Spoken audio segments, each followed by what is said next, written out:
concentrado. Por ejemplo, yo aquí, bueno, pues vengo con muchísima ilusión, es un programa de radio importantísimo. Pero es una perturbación en mi vida, yo normalmente no estoy aquí. Entonces, esto hace que esté más concentrado, que esté más atento a lo que decís, más atento a las expresiones de vuestro rostro. Esto es positivo y ese estrés y me ayuda a crecer. Yo cuando salga de aquí, como persona he crecido.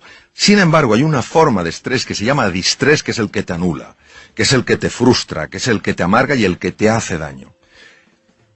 El distrés, hoy en día, se sabe que la causa número 1 es internamente, constantemente, estarnos hablando de una manera que, lejos de ayudarnos, lo que nos está es bloqueando. Nunca lo vas a conseguir, si es que es imposible, si es que eres un torpe, te faltan títulos académicos, no sé qué tal cual. Y es que se ha podido fotografiar, porque hay tecnología que se llama resonancia funcional magnética, para ver qué ocurre en el cerebro. ¿Qué áreas del cerebro se iluminan? Exacto, qué áreas del cerebro se iluminan cuando esa persona que ha sido atrapada hábilmente por entre comillas, engaños psicológicos, empieza ella a generar esas conversaciones. Y se han observado, por ejemplo, cambios importantísimos en el riego sanguíneo del cerebro. ¿Pero cómo hago? ¿Me tengo que mentir como Margarita? ¿Tengo que decir, vos sí podés, aunque no te la creas? ¿Cómo lo das vuelta? Esa es una magnífica pregunta, mira. Nosotros vivimos en espacios de la realidad. Es decir, lo que vemos es solo una parte de lo que es. No cabe duda que la vida tiene partes feas y partes muy duras. Y negarlas es negar la realidad. Lo único es que junto a esa parte de la realidad que no nos gusta, podemos también buscar esa parte de la realidad que existe. Es decir, esto no hay, esto no funciona. Bueno, ¿cómo podría hacer que funcionara? Ten en cuenta que donde nosotros llevemos la atención van nuestras emociones y se hace más real para nosotros. Es decir, si solo estamos enfocados en el aspecto negativo de las cosas, llega un momento, literalmente, en el que aunque haya algo positivo y valioso, no lo podremos ver. Es imposible verlo. La percepción es una construcción cerebral. Entonces, si yo estoy filtrando todo lo positivo, al final creeré que vivo en y lo crees, y por ahí el otro que está alrededor tuyo te dice, pero mirá, tenés esto y esto, y vos no lo podés ver. Aunque otro te diga, un tercero te diga, mirá esta realidad, bueno, todo es tu propia realidad que ya no naturalmente, que sí, hay lo que se llama el sesgo de atención, es decir, cada uno tiene su sesgo de atención. Hay personas, por ejemplo, y antes os he estado escuchando que habláis de la mentalidad positiva, hay personas que viven en un mundo de oportunidad, no niegan la realidad de los problemas, tampoco niegan la posibilidad de las oportunidades. Y hay personas que viven constantemente en un mundo de amenaza. Viven en el mismo espacio físico, pero no viven en el mismo espacio mental. Claro, si yo vivo en un espacio de amenaza, ni seré emprendedor, como estáis comentando antes, ni trataré a la gente con afecto, porque veré enemigos. Tengo miedo al fracaso, exacto, tengo todo el tiempo miedo. Y eso es la profecía que se autocumple. Si yo creo que hay oportunidades, encontraré una dificultad, tendré que lidiar con esa dificultad, pero yo no me concentraré, no llevaré toda mi atención al problema, sino también a la búsqueda de la solución, con lo cual es mucho más probable que la encuentre. Pero eso no es genético, no tiene que ver con la personalidad, es decir, soy una persona, hay personas que es como, voy para adelante. Yo hablaba con un amigo ayer, y que él no, le digo, pero vos cómo hiciste, fallecieron en un año y pico los dos padres, ¿no? Cuando tenía 20 y pico. Entonces le digo, ¿vos cómo saliste adelante de esta situación? Entonces él me dijo, bueno, es que no miro para atrás, me dijo. No miro para atrás. Así cuando tengo tal trabajo, cuando lo dejé ya está. Cuando fue lo de mi padre, digo, ¿de qué manera puedo seguir adelante con qué es lo que puedo hacer? Y bueno, me puse a trabajar, me puse a salir adelante. Y yo me pensaba, a mí en situaciones así, y yo todo el tiempo yo miro para atrás, por ejemplo. Estoy diciendo, cuando no sé qué, más melancólico, tal cosa. No puedo, es como es cada uno. Y eso digo, ¿yo lo puedo cambiar o es inerte a la personalidad de cada uno? Esa pregunta se la han hecho científicos a lo largo de muchos años y sobre todo cuando se descifró el genoma tomó una relevancia muy importante. Mira, Andy, fundamentalmente podemos decir así, podemos dar los siguientes datos. El 40% es genético y el 60% es no genético. Ahora bien, dicho esto, tenemos que añadir un nuevo elemento. ¿Quién hubiera pensado hace unos años? En la Universidad de Harvard, por ejemplo, no se podía hablar de esto, porque parecía que era algo esotérico. ¿Quién hubiera dicho hace unos años que los estados emocionales de la persona podían afectar al material genético? Hoy hay una ciencia de peso sólida, más que reconocida, llamada epigenética, que demuestra que los estados emocionales de las personas movilizan ciertas hormonas, moléculas de la emoción, que interactúan con la membrana de la célula, tienen acceso al material genético y hacen que unos genes se queden dormidos y otros genes despierten. Imaginaros el impacto de esto, es decir, hay algunos genes que es fabuloso que despierten, genes relacionados con neurotransmisores asociados a la inteligencia, y hay otros que es muy interesante que sigan dormidos, oncogenes, genes con relacionados enfermedades. Entonces, ¿qué quiere decir? Que una vez que se ha descubierto la epigenética, ya tampoco podemos decir 40 y 60, como decía nuestro gran filósofo José Ortega y Gasset, el ser humano no es un participio, es un gerundio. No estamos hechos del todo, sino que nos vamos haciendo. Digo, yo entiendo que uno, forzándose a tener gestos positivos y a pensar en palabras positivas y en hablarse a uno mismo de manera positiva, puede generar ciertos efectos. Mi pregunta es, ¿eso no es muy a corto plazo? Digo, el cerebro en algún momento, así como las cucarachas se adaptan a los nuevos insecticidas, no se aviva de que lo estás queriendo engañar, de que esa sonrisa es falsa, de que en realidad el resentimiento, el sentimiento profundo está más arraigado que lo que esa sonrisa puede remover. Muy bien. Vamos a ver, lo primero que tenemos que entender es que esto es un proceso. Es decir, no es que una persona finja una sonrisa, estamos hablando que no es una mueca irónica, sino el caso Margarita. No, una sonrisa. Exacto. Sí, sí. Aunque todavía no le salga porque no tiene la emoción ni la simpatía hacia esa persona. Es un proceso. Entonces lo que tenemos que entender es el proceso. Y la pregunta es, ¿realmente el cerebro puede cambiar? Yo me acuerdo que cuando estaba en la Facultad de Medicina y tenía 19 años, teníamos una profesora de psicología, un poco dura la mujer, y dijo, a los 7 años la persona está totalmente definida. Yo me quedé un poquito... No, pero el cerebro es plástico, cambia. Exacto. Entonces, sí. Hoy sabemos que el cerebro es plástico. Entonces, la neuroplasticidad tiene dos componentes. Tiene dos facetas. Uno, la conexión de nuevas neuronas, y otro, la generación de nuevas neuronas a partir de células madre. Nosotros podemos generar entre 500 y 1000 neuronas a partir de células madre al día. ¿Qué quiere decir? Quiere decir que cuando nosotros estamos buscando el lado positivo de la vida, sin negar que hay un lado muy duro, muy doloroso y muy desfavorable, estamos cambiando la estructura física del proceso. Para que estamos influenciando sobre para qué van a servir las nuevas neuronas que se crean. Exacto, el nuevo tejido cerebral. Entonces, ten en cuenta que las células madre tienen que viajar 1 milímetro hasta el hipocampo, y ahí en 21 días se han convertido en nuevas neuronas. Estas nuevas neuronas de la memoria y el aprendizaje reestructuran toda nuestra personalidad, porque tienen conexiones a la corteza cerebral. ¿Qué quiere decir? Que en el fondo estamos reinventando nuestro cerebro, y va pasando el tiempo, y si nos mantenemos, si seguimos con nuestras caídas, con nuestras desesperanzas, diciendo, esto es una tontería, pero volviéndolo a tomar, llega un momento en el que el cerebro realmente, físicamente cambia, y de manera natural empiezas a ver con especial facilidad aquello de la vida que sí está bien. Con lo cual, tu forma de relacionarte con la vida es radicalmente distinta, porque te relacionas con más ilusión, con más alegría. ¿Niegas el problema? No, pero das más peso a la oportunidad. Ok, está bueno.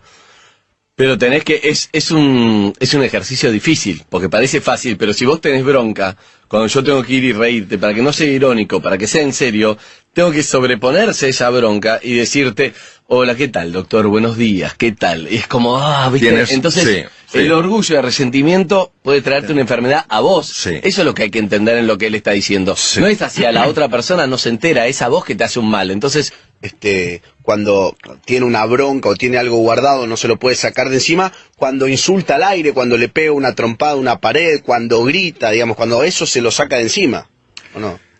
Mira, eso es verdad. La sensación que una persona tiene en esos momentos es de liberación. Lo que se ha visto es que cuando se utiliza con frecuencia ese canal, el tejido cerebral dedicado a la expresión violenta de las cosas aumenta. ¿Qué quiere decir? Quiere decir que hay un camino, y completamente de acuerdo con lo que habéis dicho, esto no es sencillo. Quien pretenda decir que esto eso es humo puro, eso es engaño, y eso es tomar el pelo a la inteligencia de las personas. Es un proceso que requiere un compromiso enorme, y ese compromiso solo llevas a cabo cuando eres consciente, un poco lo que decías tú, Andy, del precio que estás pagando, del precio que has pagado y del precio que vas a seguir pagando en tu vida. Pero que garantizás que funciona, que está comprobado. Sí, quiero decir que... Eso es lo que me importa rescatar. Y no solo que esté comprobado, es que yo lo experimento en mi propia vida. Y respecto a la pregunta que tú hacías, que yo creo el comentario que es fundamental, ¿qué hacemos en los momentos de esa tensión? Pues yo recomendaría mucho lo siguiente. Es una técnica increíblemente sencilla. Tomar una hoja de papel y empezar a escribir las emociones. Ponerte a escribir las emociones. Enojado, furioso. Exacto, enojado, furioso, no puedo más, tal cual. ¿Por qué esto es tan potente? Porque la zona anterior izquierda del cerebro, que se llama la zona prefrontal izquierda, es la base de las emociones positivas. Cuando nosotros, una emoción que la tenemos ahí y que nos está desbordando, pero que todavía no la hemos articulado en el lenguaje, empezamos a articularla en el lenguaje, a la fuerza, para poderla articular en el lenguaje, para poderla escribir, tiene que pasar por la zona prefrontal izquierda. ¿Y entonces qué pasa cuando pasa por ahí? Pues imaginaros un hierro súper caliente que lo haces pasar por un tanque de agua fría. Entonces, no es que la temperatura, ese aumento de temperatura desaparezca por completo, pero sí se aminora. Y en ese momento ya puedes gestionar. Luego, otra cosa importantísima y que se ha demostrado de una utilidad máxima es, en esos momentos, cuando uno está así, uno es peligroso. Es increíble porque mi papá viene siempre, es sexólogo, mi padre médico, viene acá siempre con una frase que recién lo entendí desde el punto de vista de la neurociencia. Él siempre dice, lo que se verbaliza deja de ser peligroso. Y es exactamente lo que acabas de decir, que vos lo explicaste por qué es así, porque hay algo negativo que pasa por el otro lado del cerebro y eso lo tranquiliza. Entonces, o hay que decirlo o hay que escribirlo, está diciendo todo lo que uno siente. Lo que hoy sabemos desde la neurociencia, que han pasado muchos años, es que hay muchos elementos químicos. Y cuando hay esa frustración y esa tensión, hay una química que nos convierte en personas peligrosas. En ese momento, si tú vas a tu casa, vas a ver a tus hijos, vas a ver a tu mujer, a tu marido, a quien sea, y les vas a ver como oponentes, es decir, les deshumanizas. Entonces, hay otro sistema súper sencillo y súper potente para reducir esto, que es el ejercicio físico. No hablo de irse a un gimnasio, hablo de que en esos momentos de tensión empezar a andar deprisa por la calle. Los demás pensarán... Caminar. Claro, pero caminar acelerando el corazón y la respiración. ¿Por qué? No caminar normal. No caminar normal. Tienes que acelerar, es decir, como si fueras a perder el autobús, pero sin estar corriendo. ¿Por qué? Porque al hacer eso hay dos cosas que se ponen en marcha. Una de ellas se llama, o dos hormonas, se llama la oxitocina. Más conocida en la mujer, sin embargo en el hombre tiene un papel importantísimo. Y el otro es la beta-endorfina. Ambas hormonas tienen la capacidad de desconectar un núcleo cerebral que se llama la amígdala. La amígdala y el hipotálamo son las bases de las reacciones de ira. Por eso, si un día alguien sale del trabajo y está porque le han hecho la faena, le han maltratado, esos momentos que todos podemos experimentar en nuestra vida, mi propuesta para la evaluación de los radioyentes es que no vaya directamente a su casa. Porque sino que va a contaminar con porque lo va a esa ira contaminar todo. Esa activación produce una contaminación llamada resonancia límbica en todo el mundo, sin darte cuenta, por los gestos, por el tono. Entonces, que se ponga a andar deprisa, entonces produce una... ¿Cuánto tiempo al toque lo va a calmar? Pues mira, si la reacción de ira...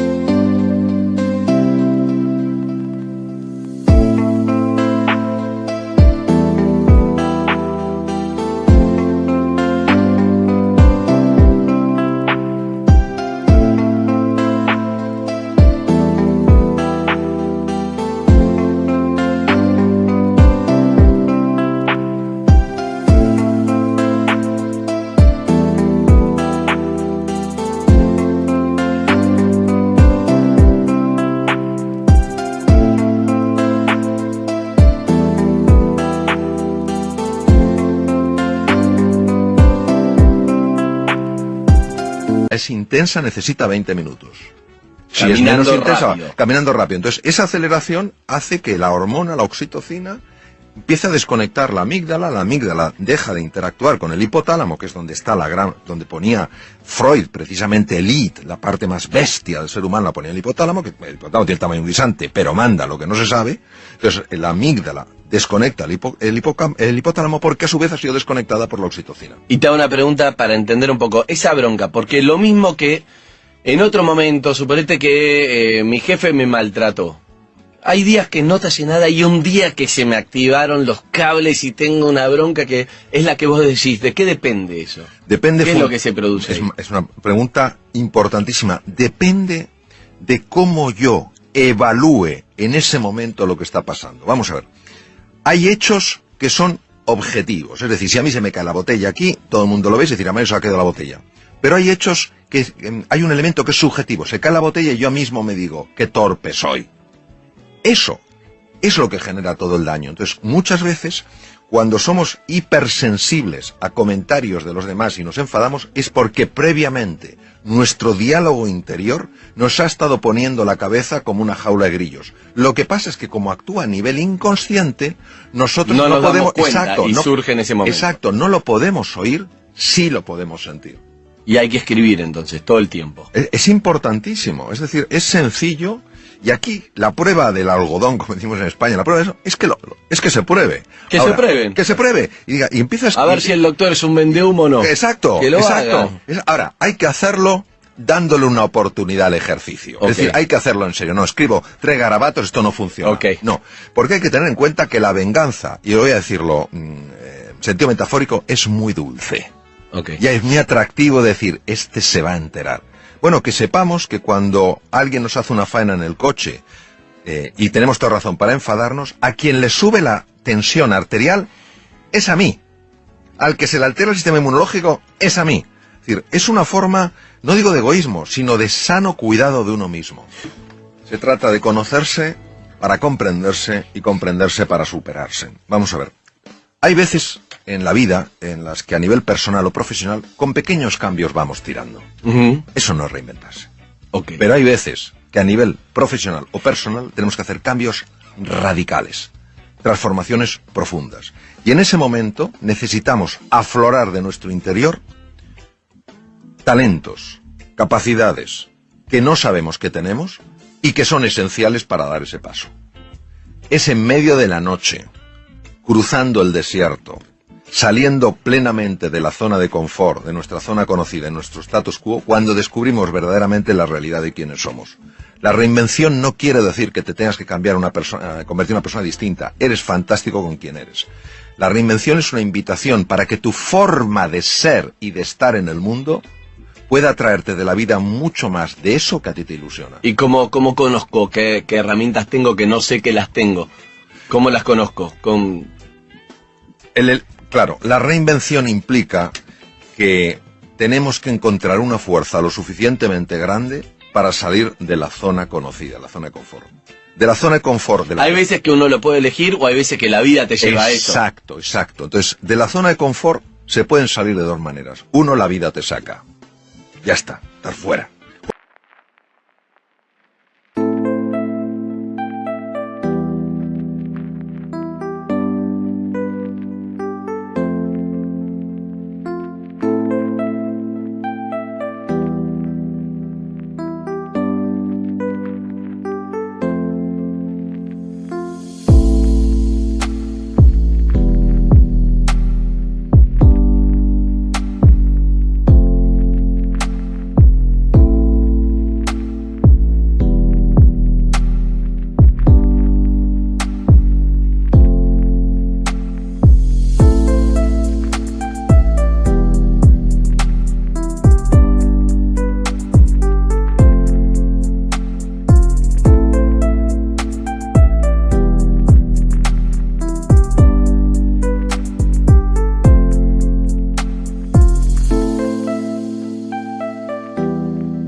Con lo cual, no tienes más remedio que ponerte en marcha. Y otras veces, cuando tú escuchas algo, lees algo, ves algo que te inspira para darte cuenta de que hay algo más grande que eso que tú estás viviendo. Y entonces, desde la fe, es decir, desde el convencimiento de que hay un mundo mucho más ilusionante el que puedes vivir, das el paso. Solo cuando das el paso, empieza a suceder. Es decir, tu pregunta... A medio camino no va. Tu pregunta es muy difícil de responder de una manera puramente racional, porque es, yo daré el paso cuando lo vea. La respuesta es, nunca lo verás si antes no das el paso. Correcto. Hay que ir al vacío, es el famoso vacío. Eso es, eso es. Ir al vacío, no hay ninguna garantía, no sé, mandarse. Pero es difícil, porque uno como que no podés. Claro, como claro. cuando sos nene no podés dejar de andar con rueditas, cuando tenés que tirarte una pilita, un trampolín y te da miedo, ese vacío es difícil, doctor. Bueno, ¿Cuáles serían tus 5 conceptos, 3, lo que quieras de resumen de todo lo que hablamos, digamos, para llevarnos a conclusiones? yo haría una conclusión muy sencilla. A ver. Es que la pregunta no es si podemos ser más felices en la vida o si podemos cambiar. La pregunta es si estamos dispuestos a hacer lo necesario para ser más felices y para cambiar. Es decir, si estamos dispuestos a aguantar inseguridades e incomodidades para descubrir realmente la grandeza que está en todos nosotros. O sea que eso es una decisión. Es una Eso sí, resolución. algo tenés que hacer, tenés que Es decidirlo. una resolución. Si no, no va a pasar. Es una resolución, una decisión radical, firme. Doctor, te agradezco un montón, la verdad que un placer esta charla. Creo que la capacidad tenemos todos la misma. Con más temple, menos temple, Eso más es. personalidad, Todos pero la capacidad tenemos- la tenemos. Todos tenemos la capacidad, Ok. sin duda.